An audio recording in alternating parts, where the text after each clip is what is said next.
컴퓨터 칩을 더 작고 더 강력하게 만들려는 인류의 야망은 정말 끝이 없는 것 같습니다. 그리고 오늘 그 야망의 최전선에 있는 아주 경이로운 기계에 대한 이야기를 한번 시작해 볼까 하는데요. 이 기술 하나가 어떻게 우리 디지털 세상의 미래를 통째로 바꾸고 있는지 오늘 아주 자세히 파헤쳐 보겠습니다. 자, 오늘 우리가 함께 따라가 볼 여정의 지도입니다. 먼저 왜 이런 새로운 기술이 필요하게 됐는지 그 물리적 한계에서부터 시작할 거고요. 그리고 그걸 돌파하기 위한 하이에네이라는 획기적인 해결책, 하지만 그로 인해 또다시 나타난 스티칭이라는 새로운 문제, 이걸 둘러싼 거대 기업들의 치열한 경쟁, 그리고 마지막으로 이 모든 게 우리 미래에 어떤 의미를 갖는지까지 하나씩 차근차근 살펴보겠습니다. 자, 그럼 이 새로운 기계, 이게 도대체 왜 필요할까요? 그 이유를 알려면 우리가 지금 어떤 문제에 부딪혔는지부터 알아야 합니다. 한마디로 반도체 기술이 넘을 수 없는 거대한 벽, 바로 물리적 한계에 거의 다다랐다는 거죠. 여러분, 무어의 법칙 다들 들어보셨죠? 2년마다 반도체 칩 성능이 2배씩 좋아진다는 정말 마법 같은 법칙이었잖아요. 그런데 바로 그 눈부신 발전의 시대가 이제 정말 끝나는 게 아니냐는 질문이 나오고 있습니다. 업계 전체가 지금 이 질문에 대한 답을 필사적으로 찾고 있어요. 문제가 뭐냐면요. 지금 우리가 쓰는 도구가 한계에 다다랐다는 겁니다. 반도체 회로는 극자외선, 즉 EUV라는 빛으로 그리는데요. 현재 주력으로 쓰는 로우 NA 장비로는 2나노미터보다 더 얇은 선을 한 번에 깨끗하게 그리기가 거의 불가능해진 거예요. 이게 뭐 복잡한 물리 공식 같지만 사실 되게 간단한 원리입니다. 어떻게 해야 더 작고 선명한 그림을 그릴 수 있을까에 대한 답이거든요. 빛의 파장, 즉 람다는 이미 세상에서 가장 짧은 걸 쓰고 있어요. 그럼 남은 방법은 딱 하나죠. 빛을 모으는 렌즈의 구경, 즉 NA 값을 키워서 빛을 훨씬 더 날카롭게 만드는 겁니다. 기존 방식은요, 비유하자면 얇은 선을 그리려고 같은 자리를 여러 번 덧칠하는 것과 같았어요. 당연히 시간도 오래 걸리고 조금이라도 삐끗하면 그림 전체를 망치겠죠. 비용은 엄청나게 늘고 불량품도 많아지는 주된 원인이었습니다. 그래서 새로운 목표는 마치 도장을 한 번에 쾅 찍듯이 단 한 번에 완벽한 회로를 새기는 싱글 패터닝으로 돌아가는 겁니다. 이게 바로 효율을 극대화하는 열쇠죠.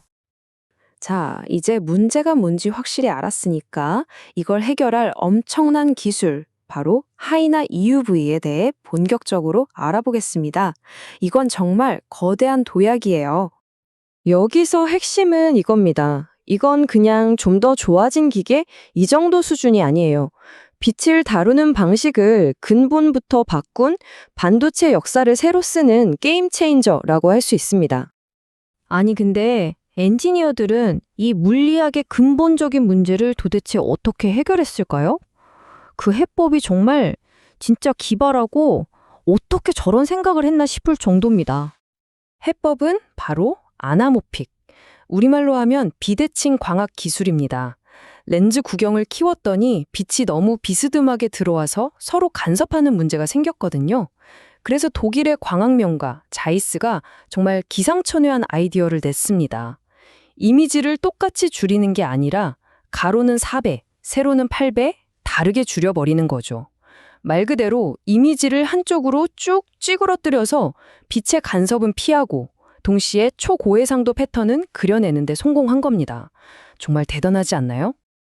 자, 이렇게 빛이 날카로워졌으면 이걸 받아내는 필름도 더 좋아져야겠죠.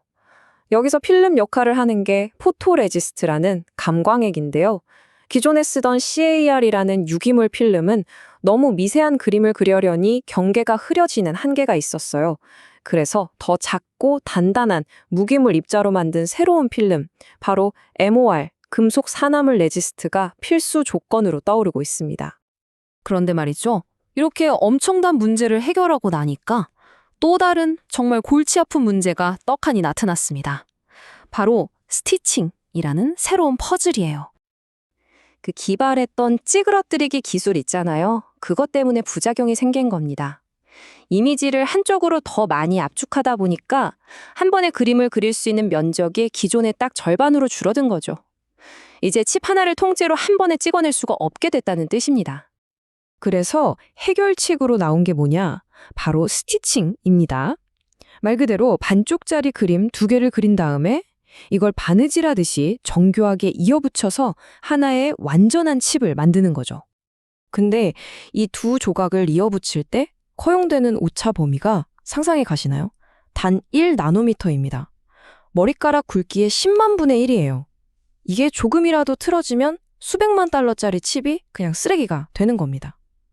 그래서 지금 업계는 이 완벽한 바느질 기술을 확보하는 것과 동시에 줄어든 면적 때문에 느려진 생산 속도를 만회하려고 웨이퍼를 움직이는 속도를 미친 듯이 높이는데 사활을 걸고 있습니다.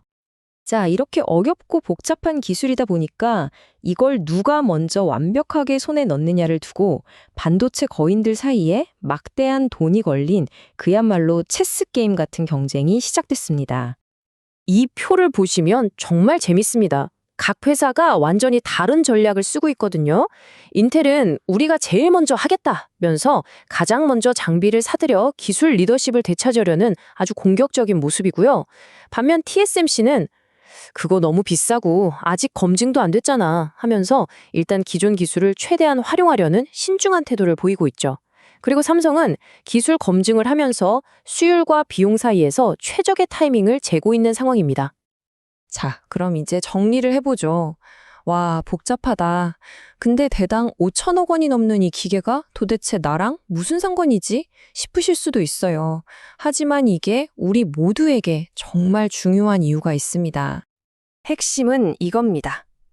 이 기술을 마스터해야만 우리가 매일 쓰는 인공지능이 더 똑똑해지고 손안의 스마트폰은 더 강력하고 오래가게 만들 수 있다는 거죠. 그뿐만 아니라 의학이나 과학 연구처럼 인류의 미래를 바꿀 분야에서도 엄청난 발전을 가져올 기반 기술이 바로 여기에 달려 있습니다. 결국 이 말 한마디로 모든 게 정리됩니다. 이 기술을 누가 먼저 안정화시키고 높은 수요를 만들어내느냐, 그게 바로 앞으로 10년, 어쩌면 그 이상 동안 글로벌 기술 패권을 누가 줄 것인지를 결정하게 될 거란 얘기죠. 이 기술은 1나노대 반도체 시대를 열 거의 유일한 열쇠입니다.